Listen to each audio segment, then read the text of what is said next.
আজি আমাৰ গোটেই পৃথিৱীত আন্তৰ্জাতিক যুৱ দিৱস আজি পালন কৰা হৈ আছে। সেইটো লক্ষ্যৰে আমি আমাৰ যুৱ প্ৰজন্মক আমি এৱাৰনেছ কৰি পেলাই আমি আজিৰ পৰা বিশেষ এটা প্ৰগ্ৰাম আৰম্ভ কৰিলোঁ।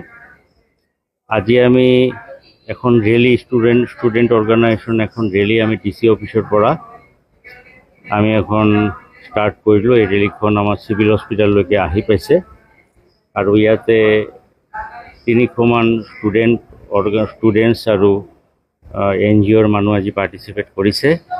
এতিয়া আমাৰ DLSS ছেক্ৰেটাৰীৰ তত্ত্বাৱধানত এখন প্ৰেচিডেণ্টশ্বিপত এখন মিটিং এখন চলি আছে আৰু আমাৰ আহা 60 ডেজ ধৰি আমি আমাৰ গাঁৱে ভূঞে আমি এইটোৰ সজাগতা শিবিৰ আমি কৰি যাম। আমাৰ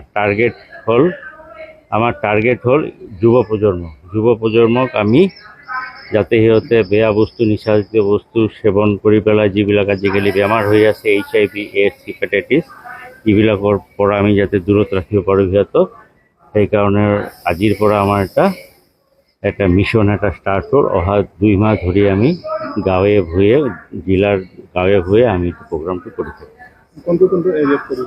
আমি মেইন আমাৰ টাৰ্গেট হ'ল শ্ৰীৰামপুৰ এৰিয়াটো, গোসাইগাঁও এৰিয়া, কচুগাঁও এৰিয়া, যাতে আমাৰ HIV প্ৰিভেলেঞ্চ অকণমান বেছি, তাতে আমি এইটো প্ৰগ্ৰাম আমি হাতত লৈছোঁ।